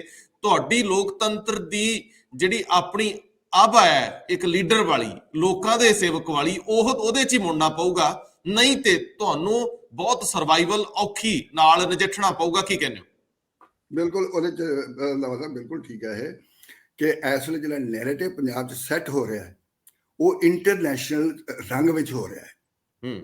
ਲੋਕ ਜਿਹੜੇ ਨੇ ਉਹ ਇਹ ਸੋਚ ਰਹੇ ਨੇ ਕਿ ਦੁਨੀਆ ਕਿੱਥੇ ਜਾ ਰਹੀ ਹੈ, ਕਿ ਅਸੀਂ ਕਿੱਧਰ ਨੂੰ ਜਾ ਰਹੇ ਹਾਂ, ਅਸੀਂ ਪਿੱਛੇ ਪੈਰੀ ਕਿਉਂ ਤੁਰ ਰਹੇ ਹਾਂ। ਹੁਣ ਜਿੱਥੇ ਤੱਕ ਪੰਜਾਬ ਦੇ ਕਰਜ਼ਾਈ ਹੋਣ ਦਾ ਸਵਾਲ ਹੈ, ਆਮ ਬੰਦੇ ਨੂੰ ਕੋਈ ਫਿਕਰ ਇਸ ਕਰਕੇ ਨਹੀਂ ਹੈ ਕਿ ਹਰ ਬੰਦੇ ਨੂੰ ਪਤਾ ਹੋਣਾ ਚਾਹੀਦਾ ਜਾਂ ਪਤਾ ਹੈ ਜਾਂ ਨਹੀਂ ਹੈ ਵੀ ਜੇ ਅਸੀਂ ਇਕੱਲਾ ਮਾਫੀਆ ਜਿਹੜਾ ਹੈ ਉਹਨੂੰ ਮਾਈਨਸ ਕਰ ਦਈਏ ਪੋਲੀਟਿਕਸ ਵਿੱਚੋਂ ਤੇ ਪੰਜਾਬ ਦੀ ਕੋਈ ਆਰਥਿਕ ਸਮੱਸਿਆ ਰਹੀ ਨਹੀਂ ਜਾਂਦੀ। ਤਾਂ ਪੰਜਾਬ ਸਟੇਟ ਹੀ ਐਸੀ ਹੈ ਕਿ ਜਿਹੜੀ ਆਪਣੇ ਪੈਰਾਂ ਤੇ ਆਪ ਖਲੋ ਸਕਦੀ ਹੈ। ਪਰ ਜੇ ਮਾਫੀਆ ਮਾਈਨਸ ਨਹੀਂ ਕਰਾਂਗੇ ਤੇ 1.5 ਲੱਖ ਕਿਉਂ, ਅਗਲੇ ਨੂੰ 2 ਲੱਖ ਹੋਰ ਚੜ ਜਾਊਗਾ। ਮੇਰਾ ਮਤਲਬ ਇਹ ਹੈ ਕਿ ਇਸ ਵੇਲੇ ਜਿਹੜਾ ਨੈਰੇਟਿਵ ਤੁਹਾਡੇ ਰਾਹੀਂ ਸੈੱਟ ਹੋਣਾ ਹੈ, ਉਹ ਮੈਂ ਇਹ ਤੁਹਾਡੀ ਆਡੀਅנס ਨੂੰ ਕਹਿਣਾ ਚਾਹੁੰਦਾ ਕਿ ਅਸੀਂ ਇਸ ਗੱਲ ਵਾਸਤੇ ਆਈਏ ਕਿ ਲੋਕ ਚੇਤਨਾ ਵਿੱਚ ਇਸ ਪਾਸੇ ਨੂੰ ਆਈਏ ਕਿ ਬਦਲਾਵ ਹੁਣ ਜਿਹੜਾ ਮਾਫੀਆ ਦਾ ਨੂੰ ਮਾਈਨਸ ਕਿਵੇਂ ਕਰਨਾ ਹੈ, ਉਹ ਤਾਂ ਹੈ ਜੇ ਪਬਲਿਕ ਪਾਰਟਿਸਿਪੇਸ਼ਨ ਹੋਵੇਗੀ। ਮੈਂ ਨਸ਼ੇੜੀ ਨੂੰ ਜੇ ਮਤਲਬ ਜਿਹੜਾ ਮੇਰਾ ਭਤੀਜਾ ਨਸ਼ੇੜੀ ਤੋਂ ਲੈ ਰਿਹਾ ਹੈ ਉਹਨੂੰ ਮੈਂ ਨਹੀਂ ਫਸਾਉਣਾ ਚਾਹੁੰਦਾ, ਮੈਂ ਉਹਦੀ ਸਿਫਾਰਿਸ਼ ਕਰਨ ਚਲਾ ਜਾਣਾ ਪੁਲਿਸ ਵਾਲੇ ਕੋਲ। ਹੁਣ ਲੋਕ ਇਹ ਕਰਨਗੇ ਵੀ ਆਹ ਬੈਠਾ ਹੈ ਮਾਫੀਆ ਵਾਲਾ, ਇਹਦੇ ਨਾਲ ਗੱਲ ਕਰੋ। ਮਾਫੀਆ ਜਿਹੜਾ ਹੈ ਉਹ ਬੈਠੂਗਾ ਮਤਲਬ ਨਿਊਯਾਰਕ ਕਰ ਰਿਹਾ ਪੰਜਾਬ 'ਚ। ਹੁਣ ਇਹਨਾਂ ਨੇ ਇਹ ਵੀ ਨਹੀਂ ਹੁੰਦੇ ਨਾ ਨਿਊਯਾਰਕ ਵਾਲੇ ਨਿਊਯਾਰਕ ਫੜ ਲਣਗੇ ਪੰਜਾਬੀ ਜਾ ਕੇ। ਇਹ ਪੋਲੀਟਿਕਸ ਵਿੱਚ ਨਵਾਂ ਇੱਕ ਮੇਰੇ ਮੁਤਾਬਕ, ਜਾਂ ਐਂ ਕਹੋ ਕਿ ਐਵੇਂ ਬਜ਼ੁਰਗੀ ਬਾਰੇ ਮੈਨੂੰ ਇਹ ਸੁਪਨਾ ਆਇਆ ਹੈ, ਇਹ ਸੱਚੇ ਪਾਤਸ਼ਾਹ ਸੱਚ ਹੋਵੇ। ਵਾਹ ਵਾਹ ਵਾਹ ਵਾਹ, ਬਹੁਤ ਖੂਬਸੂਰਤ। ਅਸੀਂ ਇਹਨਾਂ ਬਹਿਸਾਂ ਨੂੰ ਅੱਗੇ ਵਧਾਵਾਂਗੇ, ਇਹਨਾਂ ਚਰਚਾਵਾਂ ਨੂੰ ਅੱਗੇ ਵਧਾਵਾਂਗੇ। ਤੁਹਾਡੇ ਵਰਗੇ ਸਿਆਣੇ ਲੋਕ ਜਿਨ੍ਹਾਂ ਨੇ ਉਮਰ ਦੇ ਵਿੱਚ ਹੁਣ ਕੁਝ ਬਹੁਤਾ ਜ਼ਿਆਦਾ ਹੜੱਪਣਾ ਨਹੀਂ, ਮੈਂ ਹੜੱਪਣਾ ਕਹਿੰਦਾ ਕਬਜਾਉਣਾ ਨਹੀਂ, ਕਿਉਂਕਿ ਆਮ ਤੌਰ ਤੇ ਤੁਸੀਂ ਵੀ ਸਾਰੇ ਅਹੁਦੇ ਕਬਜਾ ਲੈਂਦੇ ਹੋ। ਆ ਜਿੰਨੇ ਪੁਰਾਣੇ ਸਾਹਿਤਕਾਰ ਨੇ, ਪੁਰਾਣੇ ਵੱਡੇ, ਜਦੋਂ ਮਰਜ਼ੀ ਜੱਫਾ ਪਾ ਕੇ ਕੁਰਸੀ ਨੂੰ ਬਹਿ ਜਾਂਦੇ, ਕਿਉਂਕਿ ਪੋਲੀਟੀਸ਼ੀਅਨ ਤੁਹਾਡੇ ਹੱਥਾਂ 'ਚ ਜੰਮੇ ਪਲੇ ਵੱਡੇ ਹੋਏ। ਇਹ ਵੀ ਇੱਕ ਮਾਫੀਆ ਹੁੰਦਾ ਜੀ, ਇਨਫਲੂਐਂਸ ਵਾਲਾ ਮਾਫੀਆ। ਛੱਡ ਦਿੰਦੇ ਉਹਨੂੰ ਗੱਲ ਨੂੰ। ਭਾਸਕਰ ਸਾਹਿਬ, ਇੱਕ ਬਹਿਸ ਅਸੀਂ ਹੋਰ ਵਧਾਉਣੀ ਅੱਗੇ, ਉਹਦਾ ਨੈਰੇਟਿਵ ਹੁਣੇ ਸੈੱਟ ਕਰ ਲਈਏ। ਉਹ ਜਦੋਂ ਕਹਿੰਦੇ ਨਾ ਭਗਵੰਤ ਮਾਨ ਸ਼ਰਾਬ ਪੀਂਦਾ, ਤੇ ਦੂਜੇ ਬੰਨੇ ਇਹ ਕਹਿੰਦੇ ਆ ਕਿ ਆਪਾਂ ਰੈਵਨਿਊ ਸ਼ਰਾਬ ਤੋਂ ਵਧਾਉਣਾ ਹੈ। ਇਹ ਜੇ ਕਿਤੇ ਸਾਰੇ ਸ਼ਰਾਬ ਪੀਣ ਵਾਲੇ ਇਹ ਸੋਚ ਲੈਣ ਯਾਰ ਇਹ ਸਾਨੂੰ ਗਾਲਾਂ ਕੱਢਦੇ ਆ। ਇੱਕ ਬੰਨੇ ਕਹਿੰਦੇ ਆ ਕਿ ਪੰਜਾਬ ਦੇ ਵਿੱਚ ਇੰਨੇ ਲੱਖ, ਪਤਾ ਨਹੀਂ ਕਿਹੜੀ ਲੀਟਰ ਹੁੰਦੀ ਆ, ਹੁਣ ਮੈਨੂੰ ਪ੍ਰੂਫ ਲੀਟਰ ਕਿਵੇਂ ਕਿਹੜੀ, ਉਹ ਤਾਂ ਮੈਨੂੰ ਸਮਝ ਨਹੀਂ, ਟੈਕਨੀਕਲ ਭਾਸ਼ਾ। ਇਹ ਸਭ ਤੋਂ ਵੱਧ ਪੰਜਾਬੀ ਸ਼ਰਾਬ ਪੀਂਦੇ। ਜੇ ਸ਼ਰਾਬ ਪੀਣ ਵਾਲਿਆਂ ਦੀ ਗਿਣਤੀ ਬਹੁਤ ਜ਼ਿਆਦਾ ਹੈਗੀ ਆ, ਭਾਵੇਂ ਕੋਈ ਕਿੱਦਾਂ ਪੀਂਦਾ ਹੈ, ਕਿਹੜਾ ਉਹਦਾ ਤਰੀਕਾਕਾਰ ਹੈ, ਕਿਵੇਂ ਉਹ ਸੇਵਨ ਕਰਦਾ ਇਹਨਾਂ ਚੀਜ਼ਾਂ ਦਾ, ਤੇ ਸਰਕਾਰਾਂ ਪਰੋਸਦੀਆਂ, ਤੇ ਉਸ ਤੋਂ ਬਾਅਦ ਕਿਸੇ ਲਈ ਇਹ ਮਿਹਣਾ ਕਿਵੇਂ, ਇਹ ਇੱਕ ਅੱਜ ਕੱਲ ਨਵਾਂ ਉੱਠਣਾ ਸ਼ੁਰੂ ਹੋ ਗਿਆ ਕਿ ਦੋਹਰੇ ਮਾਪਦੰਡ ਕਿਉਂ। ਅਸੀਂ ਚੀਜ਼ਾਂ ਜਿਹੜੀਆਂ ਨੂੰ ਲੀਗਲਾਈਜ਼ ਕੀਤਾ ਹੈ ਤੇ ਉਹਨੂੰ ਹੀ ਅਸੀਂ ਮਿਹਣੇ ਵਜੋਂ ਵਰਤੀਏ। ਹਾਲਾਂਕਿ ਸ਼ਰਾਬ ਪੀਣੀ ਸਿਹਤ ਲਈ ਹਾਨੀਕਾਰਕ ਆ, ਬੋਤਲ ਤੇ ਲਿਖਿਆ ਹੁੰਦਾ, ਅਸੀਂ ਵੀ ਆਪਣੇ ਮੰਚ ਤੇ ਲਿਖ ਕੇ ਲਾ ਦਿਆਂਗੇ ਵੀ ਪੀਣੀ ਨਹੀਂ ਭਾਈ। ਗੱਲ ਕਰ ਸਕਦੇ ਆਪਾਂ ਪ੍ਰੋਫੈਸਰ ਸਾਹਿਬ, ਗੱਲ ਤੇ ਕਰਨੀ ਬਣਦੀ ਹੈ ਨਾ ਕਿ ਸ਼ਰਾਬ ਦੇ ਕੇ ਬਿਲਕੁਲ ਕਰਨੀ ਚਾਹੀਦੀ ਹੈ। ਇਹ ਗੱਲ ਹੈ ਜਿਹੜੀ ਸਾਹਮਣੇ ਆਉਣੀ ਚਾਹੀਦੀ ਹੈ। ਹਾਂ, ਤੁਸੀਂ ਗਲਾਸੀ ਚ ਪਾ ਕੇ ਹੈ ਨਾਲੇ ਰੰਧਾਵਾ ਜੀ, ਜਿਹੜੀ ਤੁਸੀਂ ਸ਼ਰਾਬ ਦੀ ਗੱਲ ਛੇੜਤੀ ਨਾ, ਇੱਕ ਹੋਰ ਗੱਲ ਸੋਸ਼ਲ ਮੀਡੀਆ ਤੇ ਚੱਲਦੀ ਹੈ, ਭਾਵੇਂ ਲਤੀਫੇ ਦੇ ਰੂਪ ਵਿੱਚ ਚੱਲਦੀ ਹੋਏ, ਵੀ ਜਿਸ ਤਰੀਕੇ ਨਾਲ ਤੁਸੀਂ ਭਗਵੰਤ ਮਾਨ ਨੂੰ ਸ਼ਰਾਬੀ ਕਹਿੰਦੇ ਹੋ ਨਾ, ਜੇ ਪੰਜਾਬ ਦੇ ਸਾਰੇ ਸ਼ਰਾਬੀ ਆਪਣੀ ਤੇ ਆ ਗਏ ਤੇ ਭਗਵੰਤ ਮਾਨ ਨੂੰ ਜਿਤਾਣਾ ਹੀ ਨਹੀਂ, ਸਰਕਾਰ ਤੱਕ ਬਣਾ ਦੇਣੀ ਹੈ। ਕਿਉਂਕਿ ਸ਼ਰਾਬੀਆਂ ਦੀ ਸੰਖਿਆ ਪੰਜਾਬ ਦੇ ਵਿੱਚ ਬਹੁਤ ਜ਼ਿਆਦਾ ਹੈਗੀ ਹੈ, ਇਹ ਭੁੱਲੋ ਨਾ। ਜੇ ਦਿਲ ਤੇ ਲਾ ਲਈ ਨਾ ਉਹਨਾਂ ਨੇ ਗੱਲ, ਫਿਰ ਭਗਵੰਤ ਮਾਨ ਨੂੰ ਕੋਈ ਨਹੀਂ ਰੋਕ ਸਕਦਾ। ਗੋਲਡੀ ਤਾਂ ਚੀਜ਼ ਹੀ ਕੀ ਹੈਗੀ ਹੈ ਜੇ ਸ਼ਰਾਬੀ ਆਪਣੀ ਤੇ ਆ ਗਏ। ਪਰ ਮੈਂ ਹੋਰ ਕਹਿਣਾ, ਸ਼ਰਾਬੀ ਹੁੰਦੇ ਆ, ਮੇਰਾ ਤੇ ਕਮੈਂਟ ਇਹ ਆ ਰੰਧਾਵਾ ਸਾਹਿਬ, ਇੱਕ ਹੁੰਦਾ ਵੀ ਉਹ ਜਿਹੜਾ ਭਾਈ ਗੁਰਦਾਸ ਦੀ ਇੱਕ ਲਾਈਨ ਹੈ, ਕੁੱਤੀ ਵਗ ਨਾ ਹੋਈ ਗਾਈ ਗੋਰ ਸਵਲਸ ਵਧਾਵੇ। ਕੁੱਤੇ ਰਲ ਕੇ ਨਹੀਂ ਤੁਰ ਸਕਦੇ, ਗਾਵਾਂ ਤੁਰ ਸਕਦੀਆਂ ਨੇ। ਕੋਈ ਦੀ ਕੋਈ ਨੈਗੇਟਿਵ ਇਹ ਰਲ ਕੇ ਨਹੀਂ ਤੁਰ ਸਕਦੇ ਨੇ। ਕੋਈ ਯੂਨੀਅਨ ਨਹੀਂ ਬਣੀ, ਕਦੇ ਇਹਨਾਂ ਸਰਕਾਰ ਨੇ ਜਿਤਾਈ, ਕਦੇ ਨਹੀਂ ਕਿਸੇ ਨੂੰ ਜਿਤਾ ਸਕਦੇ। ਇਹ ਲਤੀਫੇ ਦੀ ਗੱਲ ਕਰ ਰਿਹਾ ਸੀ, ਏਦਾਂ ਦਾ ਲਤੀਫਾ ਤੁਰਦਾ ਪਿਆ। ਨਹੀਂ ਪਰ ਪ੍ਰੋਫੈਸਰ ਸਾਹਿਬ, ਅਸੀਂ ਕਿਸੇ ਨੂੰ ਕਿਸੇ ਹਵਾਲੇ ਨਾਲ ਇਸ ਤਸ਼ਬੀਹ 'ਚ ਨਾ ਲਈਏ, ਸਾਰੇ ਹੀ ਸਤਿਕਾਰਯੋਗ ਆ। ਕੋਈ ਇਤਰਾਜ਼ ਕਰੂਗਾ, ਵੈਸੇ ਮੈਂ ਦਾਅਵੇ ਨਾਲ ਨਹੀਂ ਕਹਿੰਦਾ, ਪਰ ਸੱਚ ਬੋਲ ਦੇਣਾ ਚਾਹੀਦਾ ਵੀ ਮੈਂ ਵੀ ਵਿਸਕੀ ਦਾ ਪੈਗ ਲਾ ਹੀ ਲੈਣਾ, ਕੋਈ ਇਹੋ ਜਿਹੀ ਗੱਲ ਨਹੀਂ। ਮੈਂ ਵੀ ਉਹਨਾਂ ਲੋਕਾਂ 'ਚ ਆਉਣਾ ਹੈ, ਕੋਈ ਇਹ ਨਾ ਬੁਰਾ ਮੰਨਿਓ ਵੀ ਅਸੀਂ ਸ਼ਰਾਬ ਦੇ ਨਜ਼ਰੀਏ ਤੋਂ ਕਿਸੇ ਨੂੰ ਨੀਵਾਂ ਵਿਖਾ ਰਹੇ। ਪਰ ਭਾਸਕਰ ਸਾਹਿਬ ਦੀ ਗੱਲ ਦਾ ਇੱਕ ਹੋਰ ਜਵਾਬ ਵੀ ਆ, ਵੀ ਸਾਰੇ ਦਾਰੂ ਦੂਰੂ ਪੀਣ ਵਾਲੇ ਭਗਵੰਤ ਮਾਨ ਨੂੰ ਇਸ ਕਰਕੇ ਵੀ ਖੁੱਲ ਕੇ ਇਕੱਠੇ ਹੋ ਕੇ ਨਹੀਂ ਪੈਣਗੇ ਵੀ ਜੇ ਤਾਂ ਕੇਜਰੀਵਾਲ ਲਿਖ ਕੇ ਦੇ ਦੇ ਸਟਾਮ ਤੇ ਵੀ ਭਗਵੰਤ ਮਾਨ ਨੂੰ ਮੁੜ ਕੇ ਲਾਉਣਾ ਨਹੀਂ, ਤੇ ਫਿਰ ਤਾਂ ਅਸੀਂ ਆਪਣੀ ਭਾਈਬੰਦੀ ਨਿਭਾ ਦਿੰਦੇ ਆ, ਭਗਵੰਤ ਮਾਨ ਨੂੰ ਹੀ ਦੱਸ ਦੇ। ਮੇਰਾ ਆਇਆ ਹੋਇਆ ਇੱਕ ਗੈਸਟ ਹੁਣੇ ਇੱਥੇ ਬੈਠਾ ਘਰੇ, ਤੇ ਉਹ ਰਾਤ ਨੂੰ ਸ਼ਰਾਬ ਪੀ ਲੈਂਦਾ, ਦਿਨੇ ਸਵੇਰੇ ਉੱਠ ਕੇ ਫੀਮ ਖਾ ਲੈਂਦਾ। ਉਹ ਆਏ ਇਸ ਕਰਕੇ, ਹੋਰ ਕੋਈ ਕੰਮ ਹੀ ਨਹੀਂ ਉਹਨੂੰ। ਗੱਲ ਸੁਣੋ, ਤੁਸੀਂ ਹੁਣ ਇੰਨੇ ਭੇਤ ਨਾ ਚੱਕੋ, ਪਰਦੇ ਨਾ ਫੋਲੋ। ਹੁਣ ਮੇਰੀਆਂ ਕਿਤਾਬਾਂ ਵਿੱਚ ਉਹਦੇ ਬੋਤਲਾਂ ਪਈਆਂ ਨੇ ਉੱਤੇ, ਸਟੱਡੀ 'ਚ ਮੈਂ ਕੀ ਕਰਾਂ। ਪੰਜਾਬ ਦੇ ਘਰਾਂ ਦੀ ਕਹਾਣੀ ਏਦਾਂ ਹੀ ਲਿਖੀ ਜਾਂਦੀ ਆ। ਮੈਂ ਫੇਮ ਦੀ ਗੱਲ ਤਾਂ ਨਹੀਂ ਕਰਦਾ, ਪਰ ਦਾਰੂ ਅਕਸਰ ਸ਼ਾਮ ਨੂੰ ਬਹੁਤ ਸਾਰੇ ਲੋਕਾਂ ਲਈ ਮਹਿਫਲ, ਐਂਟਰਟੇਨਮੈਂਟ ਔਰ ਨੀਂਦ ਔਰ ਕਈ ਪਹਿਲੂਆਂ ਤੋਂ ਜਾਣੀ ਜਾਂਦੀ ਆ। ਔਰ ਕੋਈ ਵੀ ਵੱਡਾ ਫੰਕਸ਼ਨ ਸ਼ਰਾਬ ਤੋਂ ਬਿਨਾਂ ਅਧੂਰਾ ਹੈ। ਇਹਦੇ ਤੇ ਬਹਿਸ ਕਰਾਂਗੇ। ਸ਼ਮੂਲੀਅਤ ਤੁਹਾਡੀ ਆ, ਕੋਸ਼ਿਸ਼ ਕਰਦੇ ਹਾਂ ਅਸੀਂ ਲਾਈਵ ਵੀ ਹਾਜ਼ਰ ਹੋਇਆ ਕਰੀਏ ਕੁਝ ਦਿਨਾਂ ਲਈ, ਸ਼ਾਮ ਲਈ, ਔਰ ਉਹਦੇ ਲਈ ਮੰਚ ਤੁਹਾਡੇ ਕੋਲ ਹਾਜ਼ਰ ਹੈ ਜੀ। ਮਿਹਰਬਾਨੀ ਸਰਦਾਰ ਸਾਹਿਬ, ਭਾਸਕਰ ਸਾਹਿਬ, ਧੰਨਵਾਦ ਜੀ।